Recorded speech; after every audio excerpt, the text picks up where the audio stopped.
This is season 3 of Pregnant with Purpose with Miss Regina Hassan. And it's me, Regina Hassan, your Pregnant with Purpose podcast host. Well, today they're making me talk again by myself. It's a challenge, but hey, you know, I'm up to the challenge, I guess, because they're having me to do it. So they're pushing me past my limit. So today I want to talk about that season of life, that rhythm of our life that we call rhythm and blues. You know, that's that season where everything is starting to come together. You got your good days and you got your bad days. You got your, you know, but you're handling it a lot better. You're learning how to go with the flow. And that rhythm and blues, it means that you're in step. It's just, you're in step with whatever's going on. Whatever life is dishing out to you, you're still in step with you. You're following the dance, and all your steps are being ordered by the Lord. So everything is falling into place. That season comes and it goes. It's not every time it's going to be R&B day. It's not every day that you're going to have that in sync moment, but that's okay, because when you get to that place where you can recognize and you're into that R&B movement, when you get to that place and you know that whatever's coming down the pipeline, you're going to be able to handle it. You know that, yeah, I'm blue today, but the sun is going to shine tomorrow. You know that weeping may endure for a night, but joy definitely can come in the morning. And you realize that your morning can start at any time. So, you know, you have a bad day, you're having a bad morning. Hey, guess what? 12 noon can be joy. You can do morning all over again. I like this season. I like this, you know, because it's about how I respond to the things that are going on in my life. It's not so much as I'm reacting anymore, it's that I'm responding. And I think that when you started getting into that 60 plus range, you start learning how to handle things better. Wisdom has taught you that it is better to be proactive about things in your life than to be reactive about things in your life. So, you know, another thing that this offers is that you've kind of learned from some of the past mistakes that you've made, and you're able to utilize what you learned to put it to better practice. So much I learned, but one of the main things that I would say I learned is that I'm not in control of anything. That God is in control of everything. And no matter how much I thought I was running things and I was gonna fix it, it never turned out real well for me anyway. That's when I kind of learned that, hey, you're gonna have to learn that if you trust, and if you're trusting God, you know, you're gonna have to learn to trust God for who He is and what He can do. I've recently come to the knowledge of being asked, how big is my God? And I mean, He's bigger than everything, and He can handle all things. And that's kind of like the comfort of being in that R&B part of my life, is that knowing that even though it may be overwhelming to me, nothing overwhelms God. Nothing overwhelms. Nothing surprises Him. Nothing catches Him off key. And because of that, because I know that He's watching over me or taking care of me, I know that I can rest and I can trust and believe that it's going to be okay. Another thing too is knowing that even though I may be on a high today, that it's not going to stay like that. That one day it's going to come down. And even though I may be in the valley today, I know that one day I'll be back up on the mountains, and that both those places are not places that I necessarily build my home, but they are definitely places that I'm traveling through, but I'm not traveling through alone. I start attracting people who are of that same. When you're in that R&B, you start attracting folks, you know, relationships that are similar to what you're in the place that you're at. So you start meeting people that are in that R&B, and then you have a chance to share your experience and your strength and your hope, especially when you're here in the rhythm and they're there, what you can do is that you're able to help them while they're in the valley. You're able to help them, and then vice versa. So that's another benefit of the R&B. You can't let it fool you, because sometimes you can be in that R&B. I mean, you're stepping and you doing what you need to do, and everything is clicking, and you're in rhythm with life. But you can't let that fool you and give you any false sense of security. Still need to rely on a power greater than yourself, the power I call God. You still need to rely on that power, and you still need to keep that focus. You discovered in this R&B, sometimes you discovered what your purpose is in this R&B part of your life. You've discovered that and stepping into it, but not forgetting your purpose, not forgetting who brought you there, not forgetting why are you doing, not forgetting your why. Is very important during this time. So you can't get that false sense of security where you start patting yourself on the back and saying, I have arrived, because that's not necessarily true.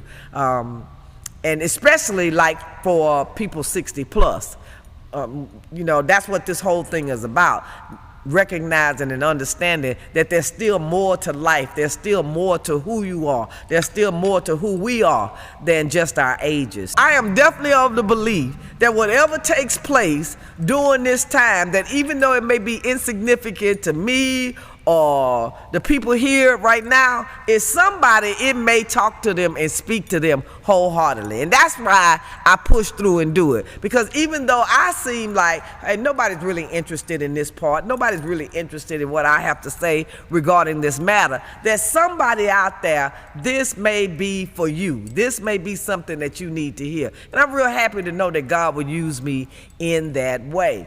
No matter what season that you're in, usually blues gonna come along with it. It goes hand in hand. And when you're in the swing section, when you're in the hip hop section, that blues section is gonna. It usually is in every genre or every season of our lives. It's usually in that. So another thing is, don't be so hard on yourself. We make mistakes. We look back over our lives, and we made some mistakes in our lives, and we've gotten some things wrong. But it's not forgive yourself. It doesn't mean you beat yourself off, and just because that's the way it was at that time doesn't mean that that's gonna dictate your whole life. There's something better there for you. So don't think too highly of yourself, but also don't take yourself and think too lowly of yourself either. That's the best way that I can say it. I'm glad to be doing this. This is our third season, so I'm glad we're doing this for this third season. If I'm in the R&B part of it, no. I'm not gonna say I'm in the R&B part of my life. I definitely say that I got some. I'm definitely saying there's some blues going on, and I could even say that I may be in the swing part of my life. Maybe there's some R&B. Maybe there's a touch of R&B, because it's much better. It's much better than what it used to be long time ago. It's much better than what it used to be long time ago. That's the beauty of being in there, because it's not new to you. Life coming in and cutting you off and taking you off tempo. You learn to adjust to the tempo as you do this R&B thing. You learn to adjust to it. That's the beauty part of it, is that you've learned how to, I'm not gonna say just sit around and waiting and expecting it to, but when it comes, you know how to get back on beat, and you know how to go through this unusual tempo for a while, because it's just for a season. That it's gonna get back to the regular rhythm. That's how I would handle it. Because at 21, that's the same way I felt. This is the way it's gonna be forever. I'm gonna be living like this, and to share with you, I wanted to get my own place. That's all I wanted, was my own place. Get my own place. I didn't want to live with my mom, because my mom, everything in her house was hers. You know, from the water in the refrigerator to the carpet on the floor to the air coming out the vents, it was all hers. So I always wanted my own place. And you know, when I got it, it was cool. It was so cool when I got my first apartment and all that. But guess what happened? The light bill came. And the light bill was quite high. I never did deal with the light. I just wanted my own apartment. I didn't want a light bill, you know. I understood that when you pay the rent for March, I'd be doggone. Here come April, they asking for it again. All I wanted was my own place. You understand what I'm saying? My mindset wasn't of, okay, you know, there's responsibilities that come with this. I just wanted the good party side. You know, I got my own place. Now y'all all can come over and we get down in my place, right? You know, and you know, they came all over and, you know, I did all the feeding and, oh, y'all can eat my food and leave and whatever, you know, leave my place all trashed up. But all I wanted was my own apartment. You know, when that real thing happened, you know, and I'm not gonna say it was the blues, but it was just the reality of life. Hey, there's responsibility to come with this. And having your own apartment means not just, hey, you just party all the time. You know, life is good, don't have any serious responsibility. And during that time, I really didn't know how good I had it until it was gone. I really didn't know. You know, I had a car that was paid for. It was a secondhand car. I had a job at what was used to be, I don't even know if they have it anymore, but I had a job at Texas Instruments. And you know, you had a job at Texas Instruments, it was almost like getting a job at the post office, you know? It was steady pay, you know, shift work, you know. I had the second shift. When I could get off at the second shift, I could go out and party. You know, that was new to me, you know. And then other things started happening, you know, one being I was introduced to drugs and whatever else comes to that party life. That's not anything that I was banking on, but that was some of the stuff that happened. In that, thinking that it's gonna be all like this forever, all like this. And my mom used to always say this, keep getting up, keep living, keep living. When I was 28 years old, I came to a startling crazy revelation, and that was that I had a problem with drugs and drinking, a serious problem. And my family kind of like did a intervention with me, and you know, it was like, this is the last house on the block for you, and all that, you know. And I wasn't having fun anymore. I wasn't having fun anymore. All that drinking and drugging, it wasn't fun anymore. I was doing it. It wasn't even a matter of getting high. It was just doing it just to cope. You know, it wasn't giving me that euphoric feeling. It was just bringing me to what I call normal. So, you know, that wasn't fun. And the dishonesty and the lying to the family and the sneaking and creeping and all that wasn't fun anymore to me. So when I was 28 years old and they did the intervention, they came back. I was living with my sister at the time, and my parents came and scooped me up out of that. It was the worst night of my life, so I thought. But really, it was the best life, because that's when the change started happening. And I had to move back home with my mom and dad again at 28 years old. And my mom called me at work. I was working, hey, check this out. I was working for a savings and loan at that time. Yep, being addicted, because you know, I was the one that, you know, you do dope so you can work longer, so you can make more money, so you can do more dope. That was me. You know, I always went to work because, you know, I needed to make money so I can buy dope. So I was going to work, and my mom, after they picked me up, and I hadn't used, and my mom called me and told me to call this number. And it was a place that, it still exists. It was a place called Palmer Drug Abuse Program. And she told me, she said, call this number and see if they'll help you. And I did. And I started going, because I had tried treatment before. I went through residential treatment. But I kept using. I still use. You know, I really never stopped. You know, when I went to the residential facility, it was like my back was against the wall. You know, I was being busted, blah, you know. I went to that because I just needed to get out of the situation I was in. I didn't really want any help. I wanted to keep doing what I was doing, but this was gonna take the heat off me for a while, if people can understand that. It was just temporary. But I drank, while I drank the whole time that I was supposed to be in recovery and sober, I still drank. I didn't give up. I just gave up cocaine for a little while.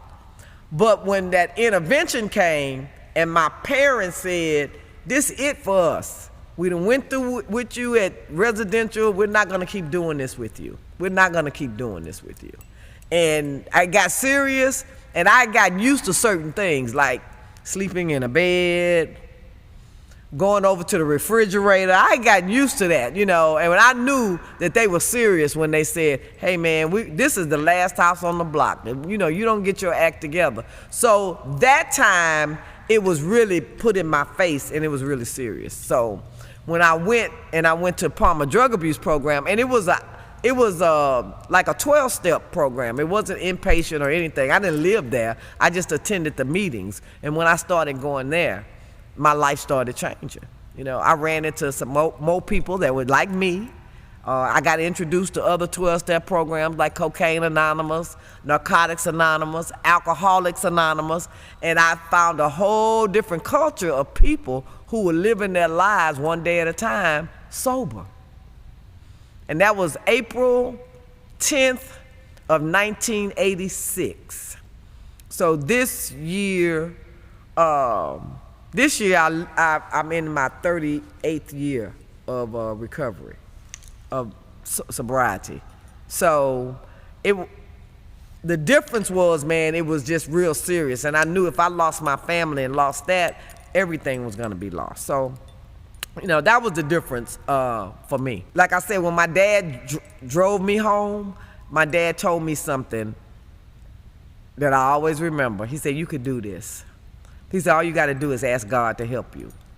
And from there, I haven't gotten high, loaded, wasted, all the other terms since then. So that was something. That was a time in my life that, even though there's something they say in the promises of the 12-step program, they have these promises, and one of them is that you will not regret the past nor wish to shut the door on it. So I've come to learn that all that stuff that happened got me here, No, I didn't have to choose that road because I think that God would have got me here anyway. But even with the path that I chose, because of who God is, his plan will come through and you can't even mess it up. And I tried to mess it up, but it got me here. It got me here. So I'm real grateful for that. When I first got it, I'm like, hey, this is it. I'm going to be doing this for the long run. Drugs don't like you. Drugs don't respect. They're no respecter of person. And their intention is not to lift you up. And the thing with drug use, what people don't realize, man, you don't get good at it, you just get worse at it. Yeah, you don't get good at it, you get worse at it. Especially if you are addicted, you don't get good at it. The culture, man, it's really cool. Only way you can experience, you have to go through it yourself. I got involved in 12-step meetings at that time. And really what it's all about is just one person, one addict, alcoholic, helping another. That's the whole concept. Getting out of self, because that's what it talks about. Getting out of yourself, because it's believed that that's what got us in this jam in the first place. It's all about me. The ism in alcoholism stands for I, self, and me. That's what they always say. That's what the isms is. It's I, self, and me. So it's about me, and it's about my world, and I don't care about anybody else. Because a lot of times that's what we said when we were out there getting high. I ain't hurt nobody but me. I'm only hurting myself, and that's not true. Anybody that's involved is affected by an addict's drug use. And, whoever they're involved with, parents, siblings, children, it affects everyone. It affects everyone. So that culture, which is still alive today, is about promoting recovery. We believe in the fact that there is life after drugs and alcohol. It's not the end of your life. If you want to get some help, there is some help out there. There's some people that can help you. You can recover. There's a better way for your life. There's such a better way. You know, it's something that what worked for me is that when you get sick and tired of being sick and tired, there is help out there. You're not alone. Let me dispel that myth right now, because that's what a lot of people feel like. I know that's what people that don't do drugs feel like they're alone. That, you know, but when I was in my addiction, I felt like I was the only one out there. And the way the enemy kept me into drugs is by telling me, hey, nobody's gonna understand. You're the only one going through this. You're the only one that's being affected by this. You can't tell anyone this, because nobody's gonna understand. And that's not true. There are people that understand. There are people that care out there. So no, you're not alone. I care. So you definitely are not alone. There is help. If I can do it, if I tell you I was a wretch, if I can do it, anybody can do it. And I know I'm here today just for that reason, because God knew that he was going to be able to use me, use what I was doing. He was going to be able to use it for good, not for bad. I do a segment on the show talking about you owe when. And I just, one of the ones that I saw is, somebody got a text message from their parent, and the text message said, hey, did I leave my phone in your car? And the person texts back, your phone? How are you texting me? And they got back from the parent. Never mind. I found it. So you owe when you looking for your phone and texting folks about finding your phone, and you got your phone in your hand. You owe. So that's going to be another episode of Pregnant with Purpose. Like I like to say it, if you're not dead, God's not done. See you.